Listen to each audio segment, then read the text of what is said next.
উনি বলছেন, আব্দুল কাদের জিলানী রহমতুল্লাহ আলাইহি বলছেন, শুকর নাকি প্রতিদিন সকালে আল্লাহর কাছে দোয়া করে, আল্লাহ আমি যেন কোনো বেনামাজির চেহারা যেন না দেখি। খুব শক্ত হয়ে গেছে কথাটা, বলেন কথা খুব শক্ত হয়েছে। যার জীবনে ফজরের নামাজও নাই, জহুরও নাই, আসরও নাই, মাগরিবও নাই, এশাও নাই, শনিবারেও নামাজ নাই, রবিবারেও নাই, সোমবারেও নাই, মঙ্গলবারেও নাই, বুধবারেও নাই, বৃহস্পতিবারেও নাই, নাই নাই নাই, তার জীবনে কোনো নামাজ নাই, এমন লোকের চেহারা যেন আমাকে দেখতে না হয়। শুকর আল্লাহর কাছে দোয়া করে। আমাদের দেশে এই ধরনের মুসলমান আসেনি, যার জীবনে কোনো নামাজ নাই, মাঝে মাঝে শুক্রবারে 2 রাকাত পড়তে আসে। প্রতি শুক্রবারে আসে না, বলেন মাঝে মাঝে আসে। প্রতি শুক্রবারে আসে না মাঝে মাঝে? তাও সিস্টেম কি? মাথায় টুপি নাই। শুক্রবারে যে 2 রাকাত পড়তে আসছে, ইমাম খুতবা হাতে নিয়ে দাঁড়াইছে, আসছে, সালাম ফিরাইছে, চলে গেছে, মাথায় টুপি নাই। পরে যদি আপনি জিজ্ঞাসা করেন, কিও জুমার দিন 2 রাকাত পড়তে আসছো, তাও মাথায় টুপি নাই, দেখবেন এত বড় মুফতি বাংলাদেশে আর দ্বিতীয়টা নাই। আজকে তো বাংলাদেশে ডাক্তার হওয়া কঠিন, বাংলাদেশে জজ ব্যারিস্টার হওয়া কঠিন, কিন্তু বাংলাদেশে ইসলামিক পণ্ডিত সাজা খুব সহজ। একবার খাস নোয়াখালীর ভাষায় বলি, মিয়া মুতিহানি লয় না, আদি হাসে না, হেতেও মাশাআল্লাহ 2-4টা ওয়াজ শুনি, 2-4টা মাসালা শিখি, 2-4টা কোরআনের আয়াতের তরজমা শুনি, 2-4টা হাদিসের অনুবাদ পড়ি, নিজে বড় পণ্ডিত ভাবতে শুরু করে, মনে করে যে আলেমের দরকার নাই। ঠিক না বেঠিক? এটা এই জাতির জন্য চরম এক অধপতনের কারণ। 2-4টা নাফা হিস্টাসিনের নাম যায় না, ডাক্তার দাবি করা যেমন বড় মূর্খতা আর বোকামি। ঠিক ইট কেমনে গাঁথতে হয়, সিমেন্টের সাথে বালি কেমনে মিশাইতে হয়, এটা 2-1 দিন দেখা আর শুনা নিজেকে বড় কি দাবি করা, সিভিল ইঞ্জিনিয়ার দাবি করা, এটা যেমন বোকামি আর পাগলামি, মাতাল। ঠিক তেমনি ভাবে যারা মাদ্রাসায় কখনো পড়াশোনা করে নাই, নিয়মতান্ত্রিক ভাবে দাওরে হাদিস পর্যন্ত পড়াশোনা করে নাই, কোরআন হাদিস দর্শে বসে শিখে নাই, কোন শেখের দরবারে, উস্তাদের দরবারে যায় নাই, কোন আলেমের মজলিসে বসে নাই, 2-4টা বয়ান শুনে, 2-4টা মাসালা শিখে, 2-4টা আয়াতের হাদিসের অনুবাদ পড়ে নিজেকে নিজে বড় পণ্ডিত দাবি করে, নিজেকে নিজে বড় অনেক কিছু ভাবে, তারাও ঠিক ওই তালের মাতাল। এই মাতালরাই ইসলামের বড় ক্ষতি করতেছে।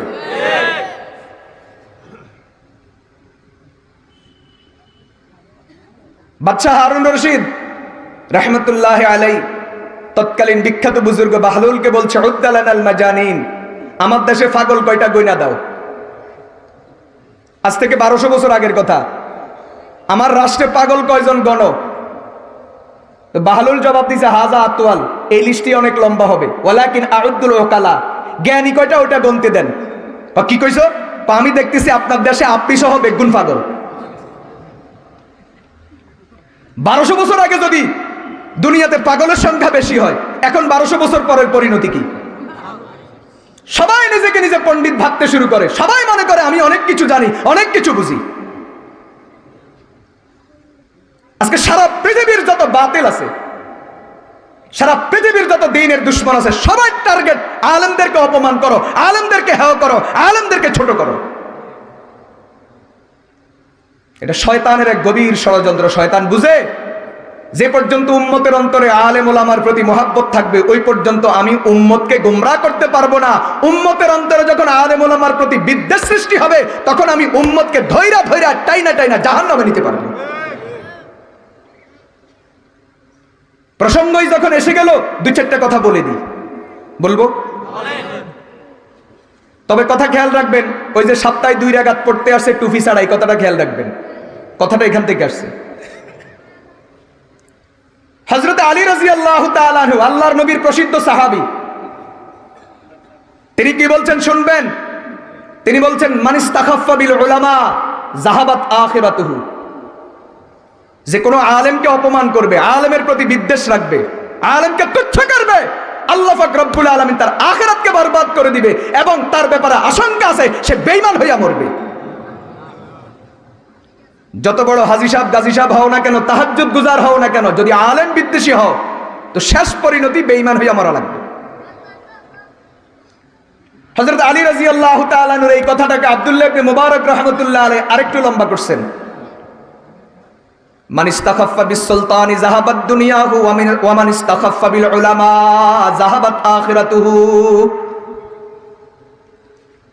মান ইস্তাখাফফা বিস সুলতানি যাহাবাত দুনিয়া ওয়া মান ইস্তাখাফফা বিল আলিমি যাহাবাত আখিরাতুহু। যেই ব্যক্তি রাজা বাদশাকে অপমান করে তার দুনিয়া বরবাদ। জেল জুলুম শাস্তি আসেনি? বলেন না কোন রাজা বাদশার বিরুদ্ধে সাথে সাথে অ্যাকশন।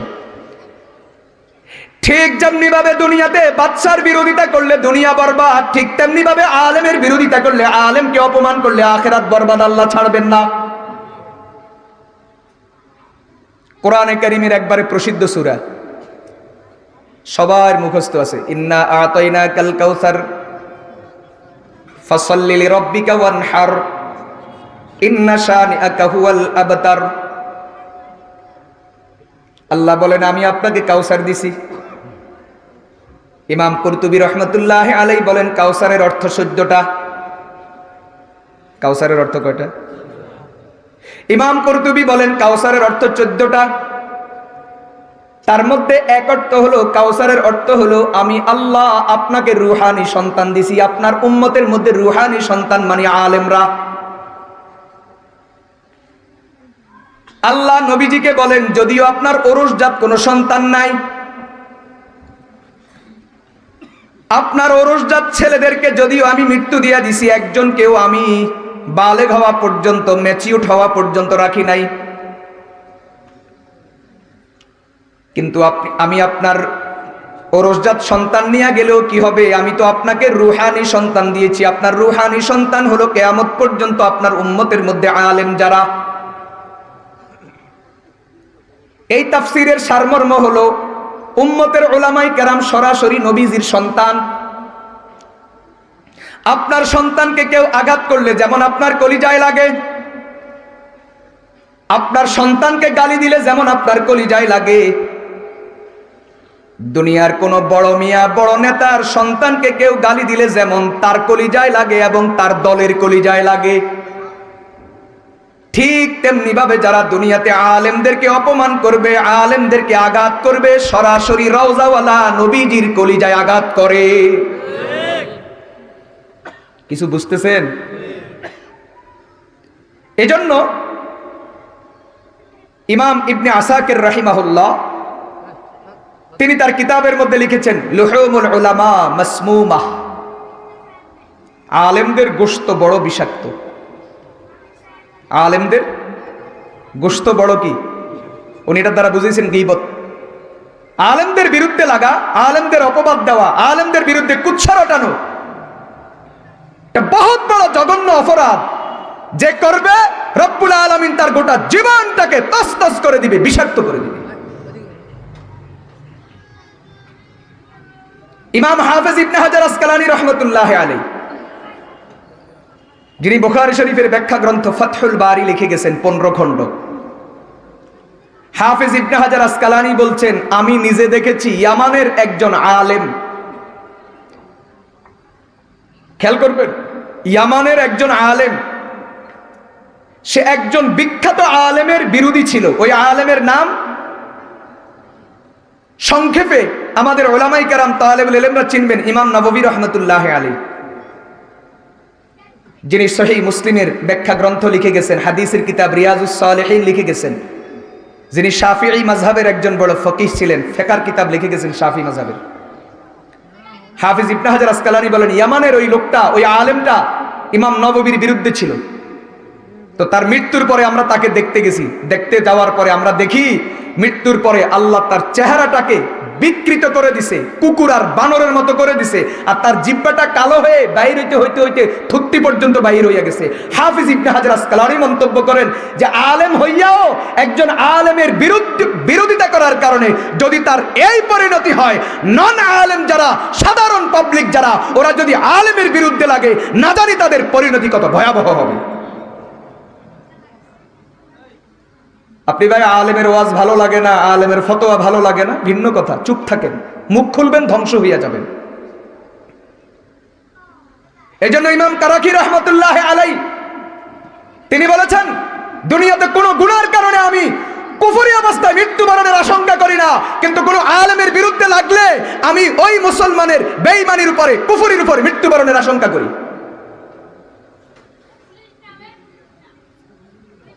এজন্য সাবধান। আপনি যদি কোনো আলেমকে পছন্দ না করেন, চুপ থাকিয়েন, আল্লাহর ওয়াস্তে মুখ খুলে নিজের আখিরাতকে বরবাদ করিয়েন না।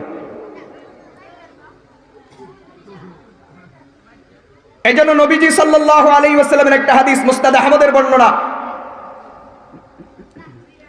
হযরত উবাদা ইবনে সামিত রাদিয়াল্লাহু তাআলা আনহু riwayat করেন, قال النبي সাল্লাল্লাহু আলাইহি ওয়াসাল্লাম,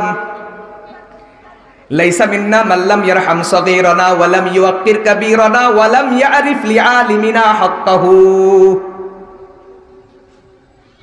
যে ছোটকে স্নেহ করে না, বড়কে শ্রদ্ধা করে না, আলেমের মর্যাদা বুঝে না, সে কখনো আমার উম্মত হওয়ার দাবি করতে পারে না। বুঝতেছেন কথা? আবার বলি, লাইসা মিন্না মান লাম ইয়ারহাম সাগীরানা ওয়া লাম ইউক্কির কাবীরানা ওয়া লাম ইয়ারিফ লিআলিমিনা হাক্কাহু। যে ছোটকে স্নেহ করে না, বড়কে শ্রদ্ধা করে না, আলেমের মর্যাদা স্বীকার করে না, সে কখনো আমার উম্মত হওয়ার দাবি করতে পারে না। বুঝতেছেন কথা? আরেকটা হাদিস শোনা ইমাম ফখরুদ্দিন রাজি রহমতুল্লাহি আলাইহি তার কিতাবে আনছেন।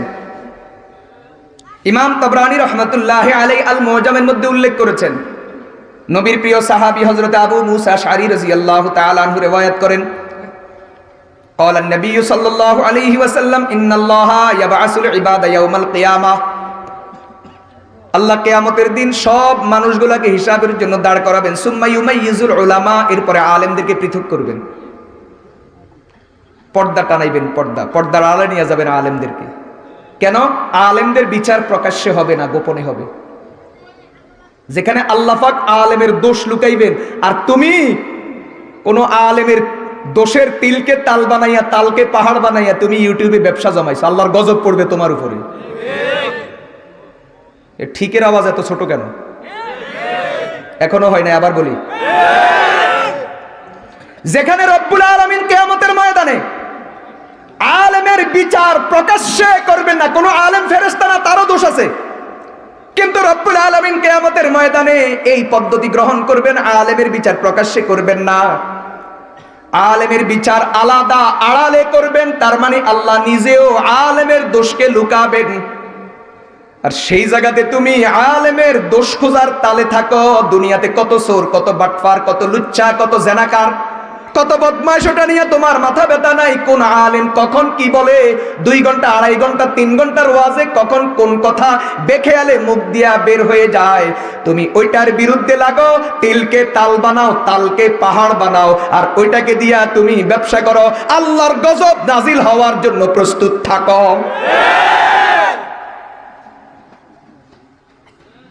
ভয়ঙ্কর পরিণতি হবে তাদের। মুসলমান ভাইয়েরা, বন্ধুরা আমার, এরপরে আল্লাহ রাব্বুল আলামিন আলেমদেরকে লক্ষ্য করে বলবেন, ইয়া মাশারাল উলামা, ও আলেম সমাজ, ইন্নী লাম আযা নূরি ফীকুম ইল্লা বিইলমি বিকুম। শুনো, রব্বুল আলামিন বলবেন, আমি তোমাদেরকে ইলম এমনিই দিই নাই, বুঝে শুনে দিয়েছি। ইন্নী লাম আযা নূরি ফীকুম ইল্লা বিইলমি বিকুম, আমি তোমাদেরকে ইলম নামক আমার এই নূর বুঝে শুনে দিয়েছি। ওয়ালাম আযা ইলমি ফীকুম লিউআযিবাকুম, তোমাদেরকে ইলম দিয়া আর আজকে শাস্তি দিয়া অপমান করব না। যাও, ইনতালিকু ইলাল জান্নাহ ফাইন্নী ক্বাদ গাফারতু লাকুম, আলেম হওয়ার খাতিরে মাফ করে দিলাম, যাও জান্নাতে চলে যাও। তুমি কোন তালে আছো? তোমার আখিরাতের খবর কি, দুনিয়ার খবর কি? তুমি আলেমের বিরুদ্ধে লাগছো। কথা অনেক দূরে চলে গেলাম না, আবার জায়গায় ফিরে আসি। বলেন কোনখান থেকে শুরু হয়েছিল না কথাটা? 2 রাকাত, মাথায় কি নাই? মুসলমান ভাইরা আমার, নাফাহিস্তাসিনের নাম যাই না, যেমন ডাক্তার হওয়ার দাবি করা পাগলামি, বোকামি, মাতলামি। 2-4টা সিমেন্টের কোম্পানির নাম যায় না, রয়্যাল ফ্রেশ, হোলসিম, শাহ। 2-4টা ইটের ব্রিক ফিল্ডের কোম্পানির নাম যায় না, দুই চারটা রড কোম্পানির নাম যাই না, অথবা বালির সাথে সিমেন্ট কেমনে মিশাইতে হয় এটা যাই না। যেমন সিভিল ইঞ্জিনিয়ার দাবি করা এটা যেমন মাতলামি, এর চেয়েও লক্ষ কোটি গুণে মাতাল তারা যারা দুই চারটা ওয়াজ শুনে, দুই চারটা মাসালা জেনে,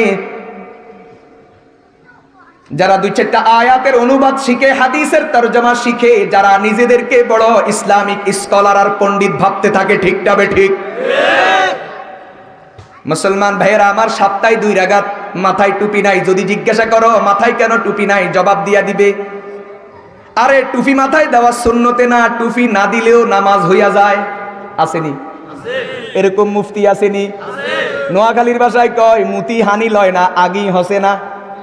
হেতে শনিবারেও মুতি হানি লয় না, রোববারও হানি লয় না, সোমবারও হানি লয় না, মঙ্গলবারও লয় না, শুক্রবারে জুমা হড়বো এই খেয়ালে হয়তো কোন রকম হানি লইছে। হেতে সপ্তাহে একদিন মুতি হানি লয়, হেতে এখন বড় মুফতি, হেতে কয় টুপি ছাড়া নামাজ হয়ে যায়। মনে হচ্ছে কত নোয়াখালীর ভাষায় ওয়াজ করতে এ কেড়ে গেছে, কত দূরত্ব না আছে দেখছেন নি নোয়াখালী। মুসলমান ভাইয়েরা আমার, এই ব্যাককলের জন্য একটা উদাহরণ নেন, উদাহরণ। হ্যাঁ, আমিও বলি টুপি ছাড়া নামাজ হয়। যেমন তরকারি রাঁধতে লবণ লাগে, লবণ না দিলেও তরকারি হয়।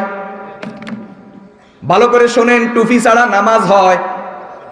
যেমন তরকারি রাঁধতে লবণ লাগে, তরকারিতে লবণ না দিলেও তরকারি রান্না হয়। কিন্তু এটা এমন জাতের রান্না, এই তরকারি কোনো মেহমানের প্লেটে দেওয়া যায় না, শ্বশুর শাশুড়ির প্লেটে দেওয়া যায় না, স্বামীর প্লেটে দেওয়া যায় না। এমনকি যেই মহিলা রান্না করছে ওই মহিলাও এই তরকারি খাইতে চাইবে না।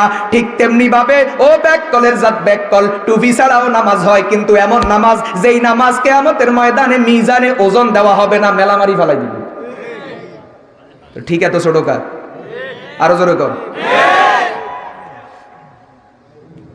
হেতার বাপসাব এরকম, আমি প্রতিদিন লক্ষ লক্ষ সুন্নত মানি, শুক্রবারে টুপি মাথার দিনও তো কিছি। বাপসাব কি? আমি তো প্রতিদিন কি করি, লক্ষ লক্ষ সুন্নত মানি, আজকে না হয় টুপি মাথার দিলাম না তো কিছি। আচ্ছা, একটা উদাহরণ নিছেন নি, আরেকটা উদাহরণ নেন। একটা হলো টুপি মাথায় না দেওয়া মানি প্রতিদিন দিই, আজকে ভুলে বেখেয়ালে দিলাম না। আরেকটা হলো না, আমি টুপি মাথায় দেই না, বরং টুপির প্রতি আমার অ্যালার্জি। মুসলমান ভাইয়েরা আমার, উদাহরণ নেন। একটা হলো তরকারিতে লবণ দিলাম না মানে একদিন দিলাম না, 2 দিন দিলাম না। আরেকটা হলো একটা মহিলা অভ্যাস বানায়া নিছে তরকারিতে লবণ দিবেই না, লবণ ছাড়া তরকারি রান্না করবে। বলেন, যেই মহিলা তরকারিতে একদিনও লবণ দেয় না, ওই মহিলাকে নিয়ে তার শ্বশুর শাশুড়ি এবং স্বামী খুব গৌরব করে। কোফাল আমাদের এত ভালো, এমন বৌমা আনছি যেই বৌমা আমাদের লবণের পয়সা বাঁচাইয়া দিতেছে। জুতার ফিডা কারে কয়? ঠিক এত আস্তে কার? বলেন, যেই মহিলা তরকারিতে একদিনও লবণ দেয় না, ওই মহিলাকে নিয়ে তার স্বামী খুব গৌরব করবে, শ্বশুর শাশুড়ি খুব গৌরব করবে, সবাই তারে মাথার উপর রাখবে। নোয়াখালীতে প্রবাদ আছে, মাথায় লয় না উনের ডরে, মাটিতে থই না হিন্দার ডরে। কথা কয় না? এই মহিলার এরকম গৌরব করবে সবাই নাকি? তাকে তার স্বামী ঠুন্ডা ফিসা চিনেননি? ঝাড়ু ব্যবহার করতে করতে ঝাড়ু দিতে দিতে ছোট্ট হইয়া গেলে এটারে কি কয়? ঠুন্ডা ফিসা দিয়া পিটাইব। কথা বুঝে আসছে না? সেরা জুতা দিয়া পিটাইব, লাঠি দিয়া পিটাইব, পিটাইতে পিটাইতে শ্বশুর বাড়ির দরজায় নিয়ে শ্বশুর আর শাশুড়িকে ডাইকা বলবে। এমন অজাত মাইয়া জন্ম দেওয়ার কারণে আপনাদেরকে 6 তালাক, আপনাদের মাইয়াকে 9 তালাক। কথা কয় না? মুসলমান ভাইয়েরা আমার, যেই মহিলা প্রতিদিন তরকারিতে ইচ্ছা করে লবণ দেয় না, তার কপালে যেমন ঝাড়ুর পিটা, জুতার পিটা, ডান্ডার পিটা, ঠিক তেমনি ভাবে যেই লোকটা ইচ্ছা করে প্রতিদিন পরিকল্পিতভাবে টুপি ছাড়া নামাজ পড়ে, একদিনও টুপি মাথায় দেয় না, টুপির প্রতি তার অ্যালার্জি, ওই লোকটাও মরার পরে টের পাইব জুতার পিটা কারে কয়। আর একটু জোর হইলে ভালো হইতো না? এখন চিন্তা করো, টুপি মাথায় দিবে না, না দিবে? আচ্ছা, এখন বলেন এই কথাটা কোনখান থেকে আসছে? আব্দুল কাদের জিলানী রহমতুল্লাহ আলাইহি বলেন, শুকর নাকি প্রতিদিন সকালবেলায় ঘুম থেকে উঠে আল্লাহর কাছে দোয়া করে, আল্লাহ যেই লোকটার জীবনে কোনো নামাজ নাই এমন বেনামাজির চেহারা যেন আমাকে দেখতে না হয়, কারণ যেই লোকটা নামাজ পড়ে না আমি শুকর হতে পারি, কিন্তু বেনামাজি শুকরের চেয়েও নিকৃষ্ট, কারণ আমি আমার মালিককে কখনো নারাজ করি না। বেনামাজি হওয়ার কারণে তার মালিককে নারাজ করেছে। আল্লাহ আমাদেরকে বুঝার তৌফিক দান করুন। হায় হায়, কথা কত দূরে চলে গেল। বলতেছিলাম কি না, ও আমরা আশরাফুল মাখলুকাত না, তো আমরা আশরাফুল মাখলুকাত কেন হলাম? ইমাম ফখরুদ্দিন রাজি বলেন কারণ তো 13টার মধ্যে এক কারণ, আল্লাহ যত মাখলুক বানাইছেন, আসমান জমিন চন্দ্র সূর্য গ্রহ নক্ষত্র জিন্নাত ফেরেশতা, এমনকি বিজ্ঞানের ধারণা এই পৃথিবীতে 84 লক্ষ প্রকারের প্রাণী, যা যা বানাইছেন সব কিছু বানাইছেন আল্লাহ কোন শব্দ দিয়ে? বলেন কি দিয়ে? শুধু বলছেন হও। ইন্নামা আমরুহু ইদা আরাদা শাইআন আন ইয়াকুলা লাহু কুন ফায়াকুন। আল্লাহ হও বলছেন তো সাথে সাথে হয়ে গেছে। আল্লাহ বলেন আমি হাত দিয়া ধরি নাই, আমি এত পাওয়ারের মালিক, আমি হাত লাগানো লাগে না। কিন্তু আল্লাহ বলেন একটা জিনিস বানাইতে আমি হাত দিয়া ধরছিলাম, চাইলে ওইটাও হাত দিয়া ধরা ছাড়া হাতের স্পর্শ ছাড়া বানাইতে পারতাম, কিন্তু আমি আল্লাহ ওইটা হাত দিয়া বানাইছি। ইমাম আবু জাফর মুহাম্মদ ইবনে জারির আত-তাবারি রাহমাতুল্লাহি আলাইহি তার লিখিত তাফসীর গ্রন্থ জামিউল বায়ান তাফসীরে তাবারি নামে প্রসিদ্ধ, তিনি সেখানে লিখেছেন আল্লাহ রাব্বুল আলামিন জান্নাতুল ফিরদাউস নিজ হাতে বানাইছেন, মানুষকে নিজ হাতে বানাইছেন এবং আসমানি কিতাব নিজ হাতে লিখেছেন। এই 3টা জিনিস ছাড়া আর কোনো জিনিসে আল্লাহ হাত লাগান নাই, সব কিছু কোন শব্দ দিয়া বানাইছেন? মানুষ এবং মানুষের ঠিকানা জান্নাত, এই জিনিসগুলো আল্লাহ হাত দিয়া বানাইছেন। মুসলমান ভাইয়েরা আমার, এজন্য হাদিস শরীফের মধ্যে পাওয়া যায় আল্লাহ জান্নাত বানানোর পরে জান্নাতকে বলেন তাকাল্লামি, কিছু বলবানি বলো। আল্লাহ জান্নাতরে জিজ্ঞাসা করে কিছু বলবানি বলো। এই জান্নাতও বলে কথা বলে, দেখছেন নি? বলান কে? আল্লাহ কলম বানায়, কলমেরও কয় ক, তো কলমও কয়। বুঝাচ্ছে? তো জান্নাত চিন্তা করি দেখলো আমি কি কইতাম, আল্লাহ তো আমার কথা বলার পারমিশন দিছি, কি কইতাম? তো জান্নাত চিন্তা করি কিছু কন শুরু করছে। আল্লাহ কয় এটা আমার কাছে এত বেশি ভালো লাগছে, এটার আমি কোরআনের আয়াত বানাইয়া দিছি। জান্নাত বলে কদ আফলাহাল মুমিনুন আল্লাযীনা হুম ফি সালাতিহিম খাশিউন, একবার তেলাওয়াত করতে করতে উলাইকা হুমুল ওয়ারিসুন আল্লাযীনা ইয়ারিসুনাল ফিরদাউসা হুম ফিহা খালিদুন। সূরাতুল মুমিনুন 18 পারার প্রথম সূরার এই শুরুর দিকের আয়াতগুলো এটা জান্নাতের বক্তব্য। আল্লাহর কাছে এত ভালো লাগছে, এটাকেই আল্লাহ কোরআনের আয়াত বানায়া দিছে। জান্নাত চিন্তা করে দেখলো কিরে, আল্লাহ কোন জিনিস নিজ হাতে বানান নাই, এক বানাইছে মানুষকে, আরেক বানাইছে আমাকে। বুঝা গেল আমাকে হাত দিয়া যাদের জন্য বানাইছে ঈমানদার, তারাই হলো কামিয়াব। আল্লাহ কোন জিনিস কি করেন নাই বলেন? হাত দিয়া। সব কোন দিয়া? হাত দিয়া বানাইছেন শুধু মানুষকে। এই জন্য ইমাম তাবরানি ওনার কিতাব আল মুজামের মধ্যে হাদিস আনছেন,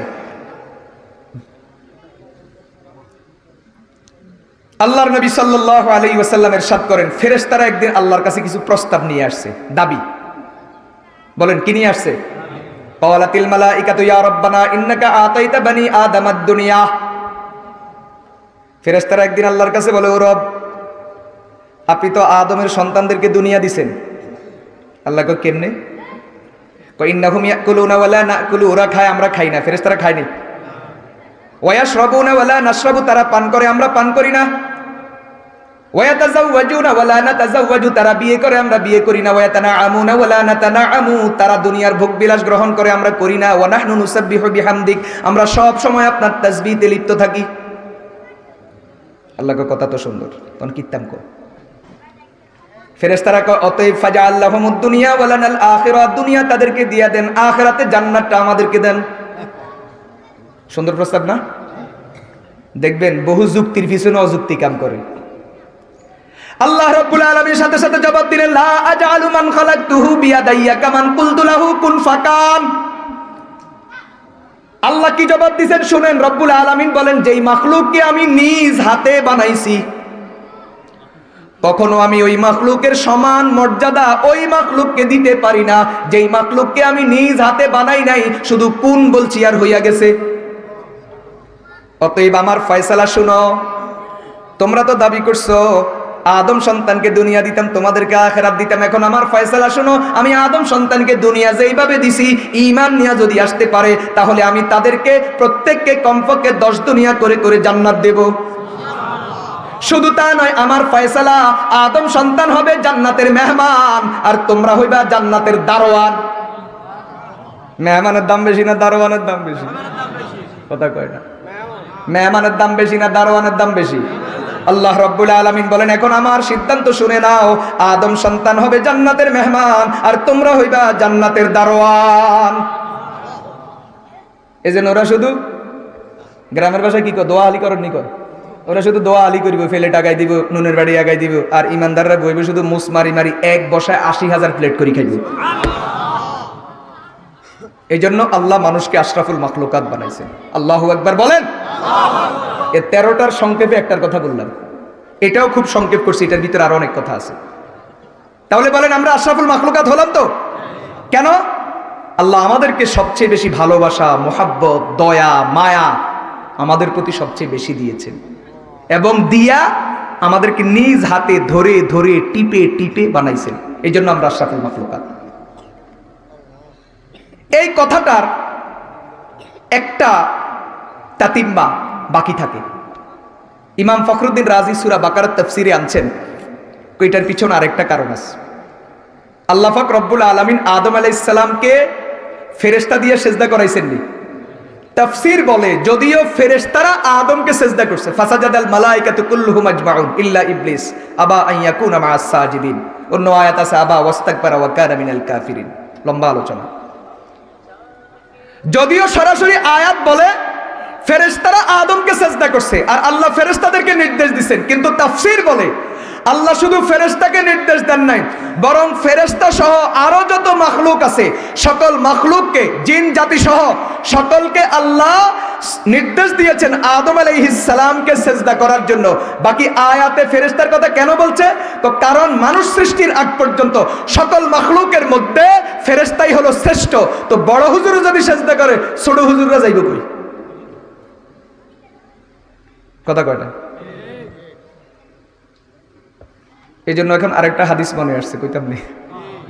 হ্যাঁ, সহিহ ইবনে হিব্বানের বর্ণনা। ইমাম খতিব বাগদাদি রহমতুল্লাহ আলী তারিখে বাগদাদের মধ্যে আনছেন, কাজী ইয়াহিয়া ইবনে আকসাম রহমতুল্লাহ আলী। কি নাম? কাজী ইয়াহিয়া ইবনে আকসাম। একজন বড় মুহাদ্দিস ছিলেন, ফকিহ ছিলেন। খলিফা হারুনুর রশিদের যুগের প্রধান বিচারপতি ছিলেন ইমাম আবু ইউসুফের পরে। তো উনার ইন্তেকালের পরে কবরে ফেরেশতা প্রশ্ন করতে আসে, 3 প্রশ্ন, মার রব্বুক ওয়া মা দীনুক ওয়া মান নাবিয়্যুক। তো বুঝেন তো ফেরেশতার ভাষা কড়া, মার রব্বুক ওয়া মা দীনুক ওয়া মান নাবিয়্যুক। উনি চুপ। এখন আল্লাহ ফেরেশতাদেরকে শিখাই দিয়েছে, হাঁ কইলে আলবিসুহু মিনাল জান্নাহ, জান্নাতের বিছানা, জান্নাতের পোশাক, আর না কইলে হা হা লা আদ্রি কইলে ফিডা। এখন যে হাও কয় না নাও কয় না এরে কিরব। আর কবরতে এই ধরনের মুসল্লি আর কেউ নাই, একজনে পাওয়া গেছে। ফেরেশতা পড়ছে বিপদে, শুধু দমকায় ক ক এ মাতে না। ওরা যত গরম এ তত নীরব। এক পর্যায়ে ফেরেশতারা আল্লাহর কাছে গেছে, যে এক আল্লাহ কার কাছে পাঠাইছেন? ক কিছে? কই হে তো হাও করা নাও করা না কিতাম। আল্লাহকে তোরা সরাই জিজ্ঞাসা করি। আল্লাহু আকবার বলেন। খতিব বাগদাদি লিখছেন, আল্লাহ জিজ্ঞাসা করেন, এই কাজী হাইলে কবি ফারি নলে কবি না, তো হাও কস না নাও কস না বরিশত কা? আল্লাহ ফারি, তো কস না কা? পাম নবীর একটা হাদিস লই চিন্তা করতেছি। আরে হাদিস নিয়ে গবেষণা কবরে, এটা তো দুনিয়ার কাজ। ক না, সারা জীবন আমি জানি এটা আপনার নবীর হাদিস, আমি পড়ছি, পড়াইছি, ওয়াজ করছি, কিন্তু আজ কবরে আসি ফেরেশতাদের ব্যবহার দেখি সন্দেহ হইতেছে। মানে দেন না ফেরেশতারা আমার ধমকায়, মার রব্বুক ওয়া মা দীনুক, কত হাদিস কি। এখন সনদ সহ শুনাইয়া দিয়েছেন, হাদ্দাসানা আব্দুর রাজ্জাক ক্বালা হাদ্দাসানা মা'মার আনিজ যুহরি আন আয়েশা রাদিয়াল্লাহু তাআলা আনহা আনিন নবী সাল্লাল্লাহু আলাইহি ওয়াসাল্লাম ইন্নাল্লাহা লা ইস্তাহয়িজ শাইবাতিল মুসলিম। যাদের চুল আর দাড়ি সাদা হয়েছে আল্লাহ তাদেরকে লজ্জা করেন, শরম করেন। কি বুঝলেন? সাদা চুল সাদা দাড়ি দেখলে আল্লাহ শরমায়, মানে কি? আল্লাহ সম্মান করেন। আপনার নবীর হাদিস, আপনি নাকি সাদা চুলওয়ালা সাদা দাড়িওয়ালাকে সম্মান করেন। কথা তো ঠিক। কত হেরা আমার দমকাইছে কা জিজ্ঞান, যেখানে আপনি আমার সম্মান করেন হিয়ানে দারোয়ানে আরে দমকায়, এগুন দারোয়ান নয়নি। হাদিসও ঠিক, তোর যে দমকাইছে এটাও ঠিক। মানে সাদা চুল সাদা দাড়ি মানে যাদের বয়সের কারণে চুল দাড়ি পাকছে এদেরকে না। তোর কি পাকছে? তুই তো তোর ছেলেদেরকে ওসিয়ত করি আসছ তোর মৃত্যুর পরে যেন তোর চুল আর দাড়িতে সাদা রং লাগাই দেয়। আল্লাহ আপনি বুঝেন না। আমি চিন্তা করি দেখছি মরণ তো অত্যাসন্ন, এখন দুনিয়াতে বাঁচার জন্য উপায় কি, আখেরাতে বাঁচার জন্য উপায় কি? আমি চিন্তা করি দেখছি আমার কোনো আমল নাই, অথচ ইমাম তিরমিজি, ইমাম নাসাইর ওস্তাদ, ইমাম আবু হানিফার শাগরিদ, জগৎ বিখ্যাত মুহাদ্দিস এবং হারুনুর রশিদের যুগের কাজিল কুজাত, ওই লোকে বলতেছে আল্লাহ আমার কোনো আমল নাই, কি আমল দিয়া বাসুম? বহুত চিন্তা করি আপনার হাবিবের হাদিস এটা পাইছি, চিন্তা করলাম তাও তো আরেক সমস্যা, চুলদাড়ি তো পাকে না, তো চিন্তা করলাম একটা অভিনয় করি। দুনিয়ার মানুষ চুলদাড়িরে কালা করে, আমি কইলাম চুলদাড়িরে সাদা করে দাও, দেখি আখেরাতে বাঁচতে পারিনি। আল্লাহ যা করছি আপনি জানেন, আমি আপনার ভয়ে করছি, আল্লাহকে যা মাফ করে দিলাম, তোর জন্য জান্নাত। কথাটা কোনখান থেকে বলছিলাম? যেখানে বড় জোরে কি করে সেলুট দেয়, সেখানে ছোট হুজুরের বেলাসে নেই। তা আল্লাহ কোরআনে ফেরেশতাদের কথা কেন বলছে? ফেরেশতারা মানব তৈরির আগ পর্যন্ত আশরাফুল মাখলুকাত ছিল, তো ফেরেশতা যখন আদমকে সেজদা করছে বাকিওয়ালার আর কেউ বাদ আসেনি, তার মানে সব মাখলুক আদমকে সেজদা করছে। ইমাম ফখরুদ্দিন রাজি বলেন এই আদমকে ফেরেশতারা সেজদা কেন করলো? সেজদা করছে তার ইলমের কারণে। সুবহানাল্লাহ বলেন। وعلم آدم الأسماء كلها ثم عرضهم على الملائكة فقال أنبئوني بأسماء هؤلاء إن كنتم صادقين। ফেরেশতারা জিজ্ঞাসা করছে, ওরা জবাব দিতে পারে নাই, আদম জবাব দিছে, ইলমের কারণে আদম দামি হয়ে গেছে, আদমকে সেজদা করছে। তাহলে বলেন মানব জাতি দামি হওয়ার পিছনে মৌলিক যেই কারণ যেটা কাজ করেছে সেটা হলো ইলম। এজন্য আলেম ওলামাকে শ্রদ্ধা করা, আলেম ওলামার সাথে সুসম্পর্ক রাখা দরকার আসেনি?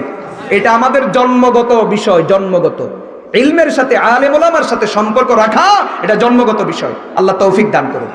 হযরত চলে আসতেছেন, শেষ পর্যায়ে আমি 2-4 মিনিটই আপনাদের কাছে মাদ্রাসার জন্য একটু সহযোগিতা চাই। ইনশাআল্লাহ এখানে অনেক বড় কাজ হবে, ভবনের কাজ হবে, সবক শুরু হবে, মাদ্রাসা শুরু হবে ইনশাআল্লাহ। আমাদের এমপি মহোদয়, আমাদের জেলা পরিষদের চেয়ারম্যান, উপজেলা পরিষদের চেয়ারম্যান, আমাদের ইউনিয়ন পরিষদের চেয়ারম্যান মহোদয়, ওনারা প্রত্যেকের পক্ষ থেকে আন্তরিকতা আছে। ওনারা শুধু অঙ্ক শোনান নাই, ইনশাআল্লাহ ওনারা সহযোগিতা পৌঁছাইয়া দিবেন, সর্বাত্মক চেষ্টা করবেন। কিন্তু আমরা চাই আমরা এলাকাবাসী যারা আছি আমরাও একটু সহযোগিতা করব।